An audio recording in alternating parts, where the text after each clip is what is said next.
morning, everybody. Today we're going to talk about the influence of personality in second language acquisition. We're going to focus on the work by Lalonde and Gardner, who have worked on that topic in many of their essays.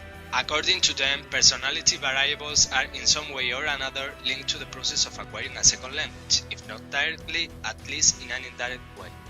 Taking into account their studies on the topic, the more motivated the learner feels toward the process of learning, the more self-confident he or she will be when learning the language.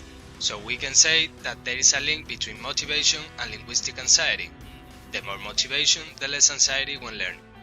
It is also necessary to say that there is still not a clear and delimited scale to know to what extent those personality features affect the acquisition of a second language, especially because it is hard to delimitate the levels of motivation, self-esteem, or anxiety in each person, and because these levels can vary depending on the context or situation. In relation to this topic, we have today an special guest on the program.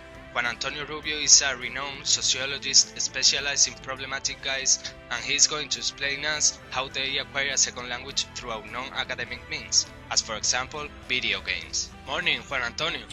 Well, thank you, Felipe. This topic has always been interesting for me, and lately I found out that video games are a key element for children who have troubles when socializing or in class, so they can learn languages at home, having fun. Video games provide a base of both language and challenges, leading the children to an almost subconscious learning. For example, let's picture a Super Mario game. The controls are displayed on screen: A, run, B, jump. The kid will find out himself what each button does, and eventually what each word means. We have a vast amount of video games available, providing different challenges and different complexity of language that can be risen as the learner progresses.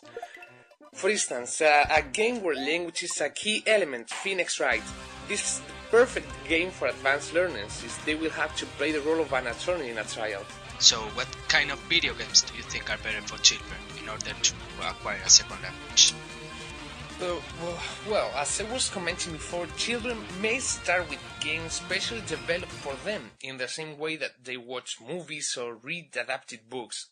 They will progressively bring new vocabulary or more complex linguistic structures as the child grows. Well, how do you think video games can reach children? Online gaming can also fight socialization issues while the child learns. Some children simply don't feel like they fit in their current environment. A bad experience with classmates can be fought with better experiences online. Children will realize that they can make friends, and this will give them confidence enough to make them in real life. In addition, most of the online interaction will be in English, forcing the child somehow to use the target language.